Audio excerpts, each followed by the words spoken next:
クロノトリガー30周年おめでとう。今回は自身が開発に関わっていたゲームをご紹介するシリーズクロノトリガー編です。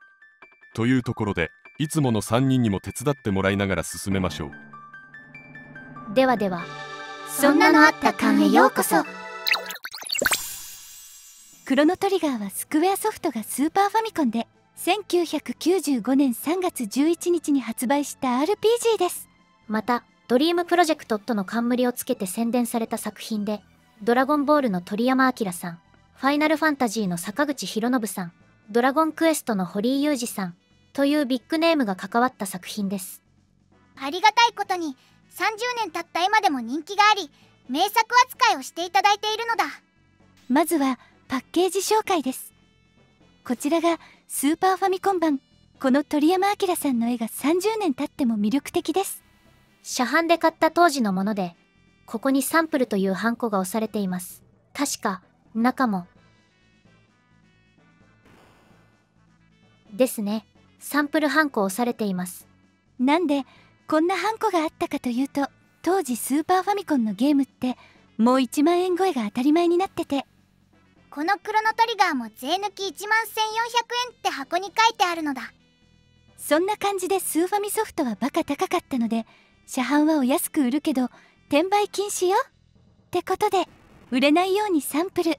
てハンコを押してたんではないかと思います。今だったらワンチャン、むしろ公式サンプルでプレミ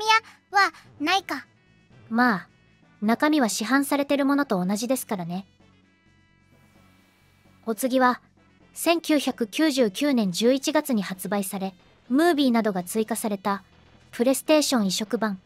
は開けてませんでした。当時デバッグ含めてプレイしていましたが、手元にあるのは未開封でしたね。別段プレミアってるわけではないので開けちゃっても良いですが、まあもう未開封のまま置いておきましょう。スーパーファミコンから追加されたムービー部分ですが、ドラゴンボールのアニメを作っていた東映アニメーションさんが手掛けてくれました。そのオープニングちょっと見てみましょう。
鳥山明さんの絵を動かすのは慣れてる方たちだったので安定感ありますよね。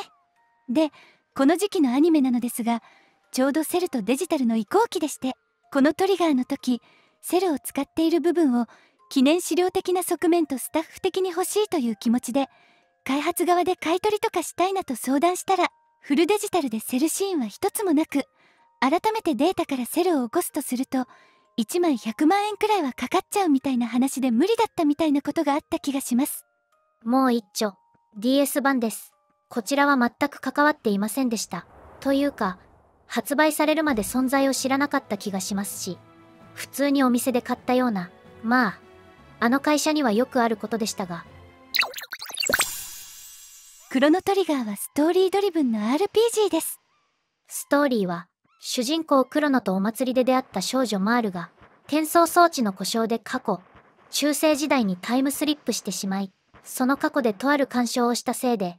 自身の存在が消えてしまう。クロノは歴史を元に戻してマールを助けようと、呪いによってカエルの姿になってしまった剣士と共に魔物と戦い、無事少女を救うことに成功するが、時間移動中のトラブルから自分たちの歴史の未来がラボスという存在に滅ぼされることを知り、未来の世界を救うため中世、古代、原始、そして未来を旅することになるみたいなお話です。大事なところをだいぶはしょってるけど、大枠としてそんな話なのだ。また物語の序盤が終わった時に世界を滅ぼすモノラボスに出会いますが、こいつこそがゲームのラスボスでもあるのですが、ラスボスだから名前がラボスなのは内緒なのだ。そのラスボスとはいつでも戦うことができ、倒せばそこでエンディングとなります。そしてそのエンディングは倒した時点で迎える世界というマルチエンドを採用していますので、エンディングを探すという遊びもできたりします。この時のエンディングやスタッフロールは担当プランナーが制作していたので、私も何本かのエンディングを制作しましたが、その経験もあり、以後他タイトルでも何本かスタッフロールまで担当もしています。スタッフロール制作に慣れてるゲームプランナーってレアかは知らないのだ。次にバトルですが、バトルは3人パーティの ATB ベースとしたコマンドバトルになります。当時の RPG としてはいろいろとチャレンジしており、バトルの発生がシンボルエンカウントな上に画面切り替えが起こらずシームレスにバトルが始まります。これ制作は結構大変で、フィールドでのモンスターの配置や登場とかプランナーの手作りでした。ここの中世の裏山も私が組み立ててた記憶があります。ちなみにバトルに入った後はバトルプランナーが今でいう AI みたいのを作っていたのだ。また各時代で個性的なキャラを仲間にしていきながら、クロノ以外のメンバーを自由に編成して、そのキャラクターの組み合わせによって2人技、3人技などが変化するので、いろんな組み合わせを探すのも面白いものとなっています。他音楽もめちゃくちゃ名曲揃いなのだ。ちょっとクロノトリガーの開発の話ですが、あの頃のゲーム開発はもちろんメーカーやプロジェクトによりけりでしたが、少ないところだと数人から10人程度、対策みたいな立て付けのものでも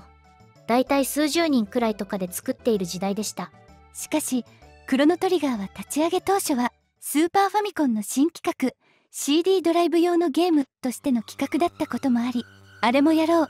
これもやろうの大ボリュームな企画でスタートし、当時では破格の50人規模みたいな開発体制になっていきました。50人って今考えると少なって感じなのだ。今のゲームだと対策は数千人とかなので、30年で規模も予算も激増してるのが分かりますね。ディアブロ4は9000人で